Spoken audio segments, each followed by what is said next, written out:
ಇನ್ನು ಪಂಚಮಸಾಲಿ ಪೀಠದ ಸ್ವಾಮೀಜಿ ವಿರುದ್ಧ ಸಿಡಿ ಬಾಂಬ್ ಸಿಡಿಸಲಾಗಿದೆ. ಕಾರ್ಯಕಾರಿ ಸಭೆಯಲ್ಲಿ ಸ್ವಾಮೀಜಿ ವಿರುದ್ಧ ಸಿಡಿ ಬಾಂಬ್. ಕೂಡಲ ಸಂಗಮ ಪಂಚಮಸಾಲಿ ಶ್ರೀಗಳ ವಿರುದ್ಧ ಗಂಭೀರ ಆರೋಪ ಮಾಡಲಾಗಿದೆ. ಪಂಚಮಸಾಲಿ ಪೀಠದ ಟ್ರಸ್ಟ್ನ ಅಧ್ಯಕ್ಷ ಕಾರ್ಯಕಾರಿ ಸಭೆಯಲ್ಲಿ ಸ್ವಾಮೀಜಿ ವಿರುದ್ಧ ಕಾಶ್ಯಪ್ನವರ ಆರೋಪವನ್ನು ಮಾಡಿದರು. ಗಂಭೀರವಾದಂತಹ ಆರೋಪ. ಪಂಚಮಸಾಲಿ ಪೀಠದ ಸ್ವಾಮೀಜಿ ವಿರುದ್ಧ ಸಿಡಿ ಇದೆ ಅನ್ನುವಂಥ ಬಾಂಬ್ ಸಿಡಿಸಿದ. ಕಾರ್ಯಕಾರಿ ಸಭೆಯಲ್ಲಿ ಸ್ವಾಮೀಜಿ ವಿರುದ್ಧ ಇಂಥದ್ದೊಂದು ಗಂಭೀರ ಆರೋಪವನ್ನು ಮಾಡಲಾಗಿದೆ. ಕೂಡಲ ಸಂಗಮ ಪಂಚಮಸಾಲಿ ಶ್ರೀಗಳ ವಿರುದ್ಧ ಕೇಳಿಬಂದಂತಹ ಗಂಭೀರ ಆರೋಪ ಇದೆ. ಸಿಡಿ ಬಾಂಬ್ ಸಿಡಿಸಿರುವುದು ಪಂಚಮಸಾಲಿ ಪೀಠದ ಟ್ರಸ್ಟ್ನ ಅಧ್ಯಕ್ಷ. ಕಾರ್ಯಕಾರಿ ಸಭೆಯಲ್ಲಿ ಸ್ವಾಮೀಜಿಯ ವಿರುದ್ಧ ಕಾಶ್ಯಪ್ಪನವರ ಗಂಭೀರವಾದಂತಹ ಆರೋಪ.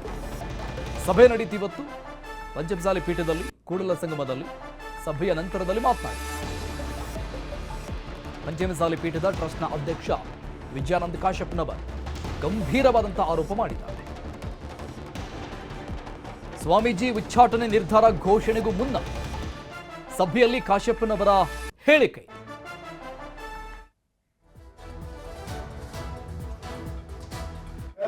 ಮಾರ್ಕೊಂಡು ಹೋಗ್ಯಾರ ಅನ್ನೋದನ್ನು ಹೇಳ್ತಿಲ್ಲ. ಇವರು ಸ್ವಯಂ ಘೋಷಿತ ಆಸ್ತಿಯನ್ನು ಮಾಡ್ಯಾರ. ನಮ್ಮ ಹತ್ರ ಎಲ್ಲ ದಾಖಲೆ ಇಲ್ಲ. ಸ್ವಯಂ ಘೋಷಿತ ಟ್ರಸ್ಟ್ ಮಾಡ್ಯಾರ. ಯಾವುದೇ ಈ ಪೀಠದ ಜಗದ್ಗುರುಗಳು ಅವರು ಸ್ವಂತ ಆಸ್ತಿಯನ್ನು ಹೊಂದಬಾರ್ದು. ಅದು ಬಿಡ್ರಿ, ಇನ್ನ ಬರೋದು ಬರ್ತೀನಿ. ಅದು ಸಮಸ್ಯೆ ಒಂದು ಸಂದರ್ಭ ಬಂದಾಗ ನಿಮ್ ಮುಂದೆ ಎಳಿಯಾಗಿ ಬಿಚ್ಚಿರ್ತೀನಿ. ಎಲ್ಲೆಲ್ಲಿ ಆಸ್ತಿ ಮಾಡ್ಯಾರ, ಎಲ್ಲೆಲ್ಲಿ ಮಣಿ ಮಾಡ್ಯಾರ, ಎಲ್ಲೆಲ್ಲಿ ಯಾರ್ಯಾರ ಜೊತೆಗದ, ಎಲ್ಲೆಲ್ಲಿ ಸಿಡಿ ಹೋಗ್ಯಾವ, ಏನು ಹೋಗ್ಯಾವ ಎಲ್ಲ ಕೊಡ್ತೀನಿ, ತೋರಿಸ್ತಿದ್ದಾರೆ. ಅದನ್ನ ಟೈಮ್ ಬಂದಾಗ ತೋರಿಸ್ತೀನಿ ಅನ್ನೋ ಮಾತನ್ನು ಹೇಳಿ ಈ ಬಗ್ಗೆ ಡೀಟೇಲ್ಸ್ ಕೊಡ್ತಾರೆ ನಮ್ಮ ಪ್ರತಿನಿಧಿ ಮಂಜುನಾಥ ಸಂಪರ್ಕದಲ್ಲಿದ್ದಾರೆ. ಮಂಜು, ಒಂದ್ ಕಡೆ ಸ್ವಾಮೀಜಿಗಳ ಉಚ್ಚಾಟನೆಗೂ ಮುನ್ನ ಸಭೆಯಲ್ಲಿ ಕಾಶ್ಯಪ್ನವರು ಮಾತನಾಡಿರುವಂತಹ ಈ ಒಂದಿಷ್ಟು ವಿಚಾರಗಳು, ಗಂಭೀರವಾದಂತಹ ಆರೋಪಗಳನ್ನು ಮಾಡಿರುವಂಥದ್ದು ಸ್ವಾಮೀಜಿಗಳ ಮೇಲೆ ಸಿಡಿ ಇದೆ ಅನ್ನುವಂಥ ವಿಚಾರವನ್ನ ಪ್ರಸ್ತಾಪ ಮಾಡಿದ್ದಾರೆ. ಮುಖ್ಯವಾಗಿ ಯಾವ ವಿಚಾರಗಳನ್ನ ಇರುವಂತಹ ಸಿಡಿ ಇದೆ ಅಂತ ಅವರ ಪ್ರಕಾರ?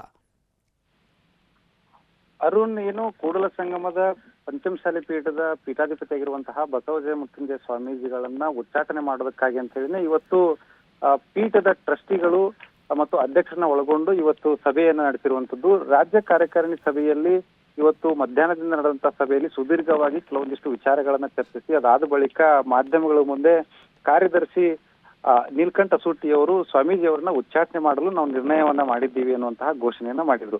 ಇದಕ್ಕೂ ಮುನ್ನ ಸಭೆಯಲ್ಲಿ ಹಲವು ಪ್ರಮುಖ ನಾಯಕರು ಕೂಡ ಮಾತನಾಡಿರುವಂತದ್ದು. ಅದರ ಜೊತೆಗೇನೆ ಹುನಗುಂದ ಶಾಸಕ ಮತ್ತು ಪಂಚಮಸಾಲಿ ಪೀಠದ ಟ್ರಸ್ಟ್ ನ ಅಧ್ಯಕ್ಷರಾಗಿರುವಂತಹ ವಿಜಯಾನಂದ ಕಾಶ್ಯಪ್ಪನವರವರು ಭಾಷಣವನ್ನ ಮಾಡುವಂತಹ ಸಂದರ್ಭದಲ್ಲಿ ಒಂದಿಷ್ಟು ಆರೋಪಗಳನ್ನ ಮಾಡಿರುವಂತದ್ದು. ಆ ಒಂದು ಆರೋಪಗಳಲ್ಲಿ ಒಂದಿಷ್ಟು ಗಂಭೀರ ಅಂಶಗಳು ಕೂಡ ಒಳಗೊಂಡಿರುವಂತದ್ದು. ಈ ಒಂದು ಸಂದರ್ಭದಲ್ಲಿ ಅವರು ಹೇಳುವಂತದ್ದು ಏನಂತಂದ್ರೆ, ಸ್ವಾಮೀಜಿಯವರ ವಿರುದ್ಧ ಒಂದಿಷ್ಟು ಆಸ್ತಿಯನ್ನ ಗಳಿಸ್ಕೊಂಡಿದ್ದಾರೆ. ಯಾವುದೇ ಒಬ್ಬ ಸ್ವಾಮೀಜಿ ಆಗಿರ್ಬೋದು ಅಥವಾ ಪೀಠಾಧಿಪತಿ ಆಗಿರ್ಬೋದು ಟ್ರಸ್ಟ್ ನ ಬೈಲಾ ಪ್ರಕಾರ ಸ್ವಯಂ ಪ್ರೇರಿತವಾಗಿ ಅಥವಾ ಸ್ವಯಂ ಘೋಷಿತವಾಗಿ ತಮ್ಮ ಸ್ವಂತಕ್ಕಾಗಿ ಆಸ್ತಿಗಳನ್ನ ಮಾಡುವಂತದ್ದು ಅವಕಾಶ ಇಲ್ಲ. ಆದ್ರೆ ಸ್ವಾಮೀಜಿಯವರು ಆಸ್ತಿಯನ್ನು ಕೂಡ ಮಾಡ್ಕೊಂಡಿದ್ದಾರೆ. ಅದರ ಜೊತೆಗೇನೆ ಇನ್ನಷ್ಟು ಬಹಳಷ್ಟು ದಾಖಲೆಗಳು ಕೂಡ ನನ್ನ ಹತ್ರ ಇದಾವೆ. ಅವನ್ನ ಸಮಯ ಬಂದಾಗ ಎಳೆ ಎಳೆಯಾಗಿ ಬಿಚ್ಚಿಡ್ತೀನಿ ಅನ್ನುವಂತಹ ಮಾತುಗಳನ್ನ ಹೇಳ್ತಾನೆ.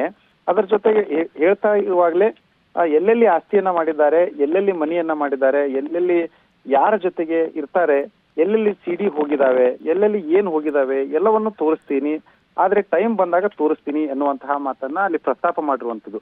ಈ ಒಂದು ವಿಚಾರ ಈಗ ಸದ್ಯಕ್ಕೆ ಸಾಕಷ್ಟು ಚರ್ಚೆಗೆ ಗ್ರಾಸ ಆಗಿರುವಂತದ್ದು. ಸ್ವಾಮೀಜಿಯವರ ವಿರುದ್ಧ ಏನು ಇತ್ತೀಚೆಗಷ್ಟೇ ಸ್ವಾಮೀಜಿಯವರು ಏನು ಸನ್ಯಾಸಿಗಳಿಗೆ ಇರಬೇಕಾದಂತಹ ಗುಣಗಳು ಇರುವುದು ಕಡಿಮೆ ಆಗಿದೆ ಅನ್ನುವಂಥದ್ದನ್ನ ನೀಲಕಂಠ ಅಸ್ತೂಟಿಯವರು ಮಾಧ್ಯಮಗಳ ಮುಂದೆ ಹೇಳ್ತಾ ಇದ್ರು. ಅದರ ಜೊತೆಗೇನೆ ಸ್ವಾಮೀಜಿಯವರು ಮಠದಲ್ಲೇ ಇರೋದಿಲ್ಲ, ಇಲ್ಲಿ ನಾವು ಪ್ರತಿ ತಿಂಗಳು 50,000 ರೂಪಾಯಿ ಕೇವಲ ಕರೆಂಟ್ ಬಿಲ್ ಅನ್ನ ಕಟ್ಟಬೇಕಾಗತ್ತೆ, ಸ್ವಾಮೀಜಿಯವರು ಮಾತ್ರ ಮಠದಲ್ಲೇ ಇರೋದಿಲ್ಲ ಅಂತ ಹೇಳಿ ಇಂತಹ ಒಂದು ಬಹಳಷ್ಟು ಆರೋಪಗಳನ್ನ ಮಾಡುವುದರ ಜೊತೆಗೇನೆ ಸ್ವಾಮೀಜಿಯವರನ್ನ ಉಚ್ಚಾಟನೆ ಮಾಡಿರುವಂತಹ ಒಂದು ನಿರ್ಧಾರವನ್ನು ಪ್ರಕಟಿಸಿದ್ದಾರೆ.